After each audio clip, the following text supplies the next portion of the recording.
संगत जी, जब हम श्री दरबार साहिब अमृतसर के दर्शनों के लिए जाते हैं तो हम लोग अधिकतर केवल श्री दरबार साहिब में दर्शन करके वापस आ जाते हैं। मगर श्री दरबार साहिब के अंदर यानी चारों तरफ कुछ ऐसे भी स्थान हैं जहां पर हम कभी भी नहीं जाते, वहां हमें जरूर जाना चाहिए, जिसमें बहुमूल्य इतिहास बसा हुआ है। वैसे तो श्री दरबार साहिब के अंदर बहुत से ऐसे स्थान हैं, लेकिन आज हम केवल 10 उन स्थानों की बात करेंगे जो श्री दरबार साहिब के अंदर हैं। उनमें से कुछ आपने देखे होंगे और कुछ को शायद नहीं देखा होगा।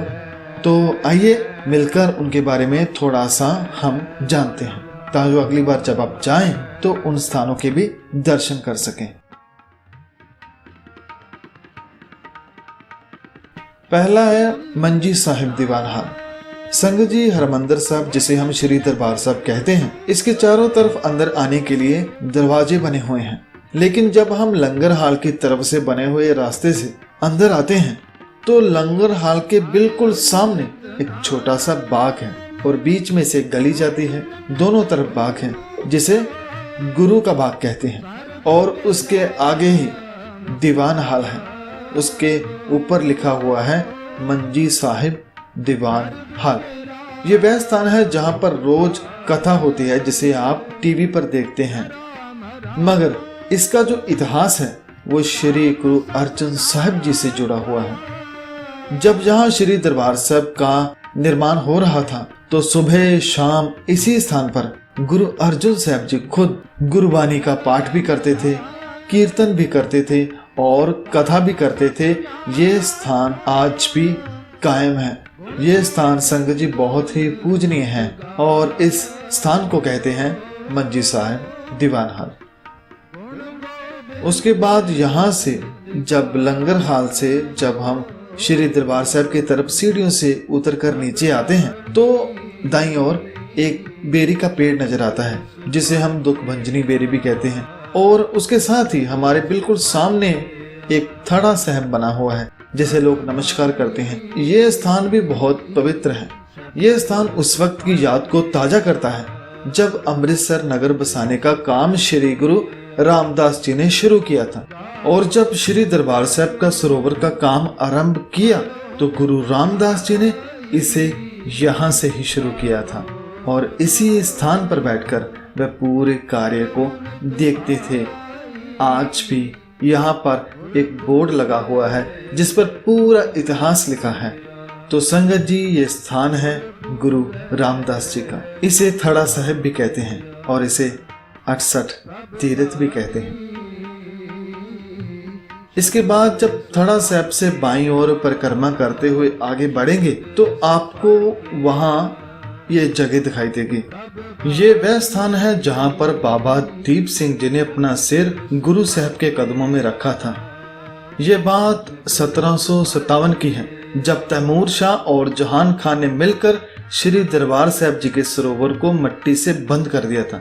वे सोचते थे शायद यहीं से सिखों को ताकत मिलती है, और जब इस बात की खबर बाबा दीप सिंह जी को हुई तो बाबा जी ने उस पापी को सबक सिखाने के लिए कुछ सिखों को साथ लेकर उसके साथ युद्ध किया, जिसमें उन पापियों को सजा दी। लेकिन वहां लड़ते हुए बाबा जी का शीश भी कट गया था, मगर वह अपने शीश को हाथ में उठाकर इस स्थान पर किसी तरीके से पहुंचे और गुरु के चरणों में शीश अर्पण करके आखिरी सांस ली। ये स्थान उनकी याद में बना हुआ है जिन्होंने गुरु साहब के स्थानों के लिए अपने प्राण न्यौछावर कर दी। संगत जी, ये प्रेम की बात है, प्यार की बात है जो बाबा दीप सिंह जी गुरु साहिब से करते थे। अब संगत जी, जब आप आगे बढ़ेंगे तो दरबार साहिब में प्रवेश करने से बिल्कुल पहले एक बेरी का पेड़ नजर आता है जो कि अब भी हरा है। वैसे बेरी के पेड़ की उम्र तकरीबन 100 साल तक होती है, मगर ये पेड़ 400 से 500 साल पुराने हैं जो आज भी गुरु साहब की याद को ताज़ा रखते हैं। इस स्थान को कहते हैं लाची बेर साहब, जो के दर्शनी ड्योढ़ी के बिल्कुल पास है। इसे लाची बेर इसलिए कहते हैं क्योंकि इसको जो बेर हैं, जो फल हैं, वो बहुत ही छोटे छोटे होते हैं, बिल्कुल इलायची के दाने के बराबर। इसलिए गुरु अर्जुन साहब जी ने खुद इसको लाची बेर का नाम किया, वो इसे लाची बेर कहते थे। तो ये नाम गुरु अर्जन साहब जी ने खुद दिया था। इसके साथ ही एक और इतिहास इस स्थान के साथ जुड़ा हुआ है, वो ये कि ये वही स्थान है जब मस्सा रंगड़ ने श्री दरबार साहब की बेअदबी की, यहाँ पर कब्जा करके गलत काम करने शुरू किए। तो 1740 में भाई सुखा सिंह और भाई मेहताब सिंह यहाँ आए। उन्होंने अपने घोड़े इस पेड़ के साथ बांधे और दरबार साहब के भीतर गए। यहाँ मस्सा रंगड़ नाच देख रहा था। सिंहों ने उसके सिर को उसी जगह काट कर अपने साथ ले आए और दरबार साहब की सेवा को दोबारा शुरू किया। इसलिए ये स्थान बहुत ही ऐतिहासिक है। इसे लाची बेर साहब कहते हैं। अकाल तख्त साहब, श्री दरबार साहब के बिल्कुल सामने अकाल तख्त साहब है। यह तख्त श्री गुरु हरगोबिंद साहब जी ने बनवाया। गुरु हरगोबिंद साहब जी ने न केवल ये तख्त बनवाया बल्कि सभी सिखों को आदेश भी दिया कि आप सभी शस्त्र धारण करके युद्ध करना भी सीखें ताकि जुल्म के खिलाफ लड़ा जा सके। और ये तख्त हर आम और खास के लिए खुला था। गुरु साहब का आदेश था कि अगर आपको कोई भी तंग करता है तो आप यहाँ पर आ सकते हैं, हम आपकी हर तरह से सहायता करेंगे। तो यहाँ पर गुरु साहब ने 2 निशान साहिब भी लगाए जो आज भी लगे हैं, जिसे मेरी पीरी निशान साहब कहते हैं। संगत जी, आप अकाल तख्त साहब के अंदर जाकर दर्शन कर सकते हैं। वहां पर आपको बहुत कुछ देखने को मिलेगा। गुरुद्वारा शहीदगंज गुरबख्श सिंह। संगत जी, अकाल तख्त के बिल्कुल पीछे एक और गुरुद्वारा साहब है जिसका नाम है गुरुद्वारा शहीदगंज गुरबख्श सिंह। संगत जी, याद रखें कि श्री दरबार साहब पर बहुत हमले हुए, जिनमें से 3 जो हमले थे वो मुगलों ने किए। 1740 में, फिर 1757 में, फिर 1764 में। जब 1764 में हमला हुआ तो वह बहुत ही भयंकर था। अहमद शाह अब्दाली ने पूरे दरबार साहब को बम्बों से उड़ा दिया था। जब हमला हुआ तो वहां पर कुछ 30 के करीब सिख थे जिन्होंने जी जान से लड़ाई लड़ी। वे जानते थे कि हम 30 हैं और हमारे सामने हजारों की फौज, मगर बात गुरु साहब की शान की थी तो वह अंत तक उनके साथ लड़े और शहीदी प्राप्त करके। उन सिखों की याद में ही ये गुरुद्वारा साहब बना हुआ है जिसे गुरुद्वारा शहीदगंज गुरबख्श सिंह कहते हैं, जो अकाल तख्त के बिल्कुल पीछे है।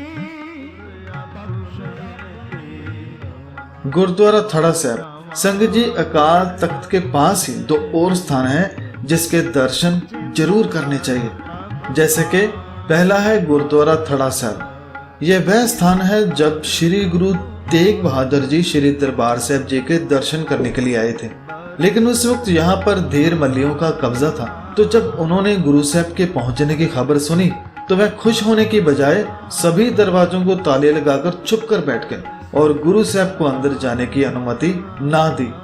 तो गुरु साहब बाहर से ही दर्शन करके कुछ वक्त इस स्थान पर पेड़ के नीचे बैठे और यहाँ से फिर चले गए।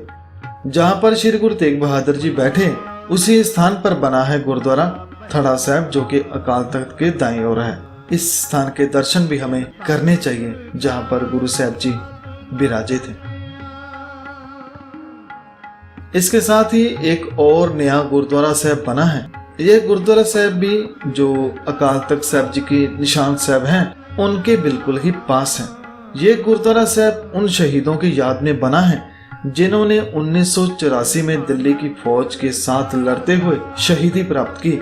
ये वह स्थान है जहाँ पर संत जरनैल सिंह जी शहीद हुए। उन सभी शहीदों की याद को ताजा करता है ये गुरुद्वारा साहब, जिसका नाम है गुरुद्वारा यादगार शहीदा संत बाबा जरनैल सिंह जी खालसा। बेर बाबा बुड्ढा जी। जब हम आगे बढ़ते हैं तो आगे हमको एक और बेरी का पेड़ नजर आता है जिसे बेर बाबा बुड्ढा जी कहते हैं। यह भी उस वक्त की याद दिलाता है जब श्री दरबार साहब तैयार हो रहा था। तो बाबा जी स्टोर इंचार्ज का काम करते थे। वह यहाँ पर बैठकर पूरे काम और सामान की देखरेख और लेखा जोखा करते थे। तो ये उसी पलों को आज भी ताजा रखता है जब इस सुंदर दरबार साहब को बनाया जा रहा था। यह बेरी का पेड़ आज भी हरा है, इसे आज भी फल लगता है, जिसे बेर बाबा बुड्ढा जी के नाम से जाना जाता है। उसके बाद है सिख केंद्रीय अजायब घर। संगत जी थोड़ा आगे जाते ही यहाँ एक और प्रवेश द्वार है, मगर जब आप इसके अंदर आते हैं या फिर बाहर जाते हैं तो आपको यहाँ पर बड़े सारे अक्षरों में लिखा हुआ मिल जाएगा कि केंद्रीय अजायब घर, या फिर दोनों दरवाजों के ऊपर भी लिखा हुआ है सिख अजायब घर, और यहाँ लिखा है सेंट्रल सिख म्यूजियम। सो यहाँ से आप सीढ़ियों से ऊपर चढ़कर जा सकते हैं, इसे देख सकते हैं। ये वह स्थान है जहाँ पर पूरा इतिहास जो है गुरु साहिबान का या सभी शहीदों का, वो सारा इतिहास तस्वीरों में बसा कर रखा हुआ है। यहाँ पर पुरातन समय की बहुत सारी चीजों को संभाल कर रखा गया है और उन संत महापुरुषों की तस्वीरों को लगाया गया है जिन्होंने गुरुद्वारों की सेवा के लिए कुर्बानियां की। यहाँ और भी बहुत कुछ था, मगर 1984 में बहुत कुछ यहाँ से लूट कर ले गए, जो अभी तक वापस नहीं किए। तो संगत जी ऐसे और भी बहुत सारे स्थान श्री दरबार साहब में हैं जिसे आप देख सकते हैं। जैसे ये बुंगे हैं जो उस वक्त शहर की रखवाली के लिए बनाए गए थे। इसके साथ ये लंगर हाल है, फिर यहाँ पर तोशा खाना है और बाबा अटल राय है। इसके साथ ही दर्शनी ड्योढ़ी है, फिर एक पुराने जमाने की घड़ी है।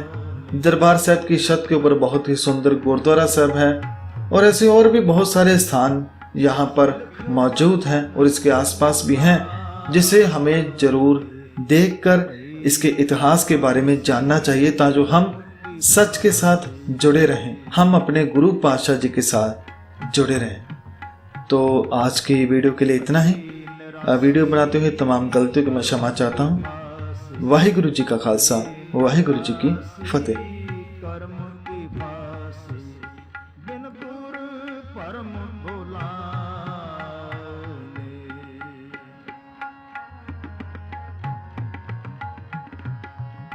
बिन गुर परम भुला।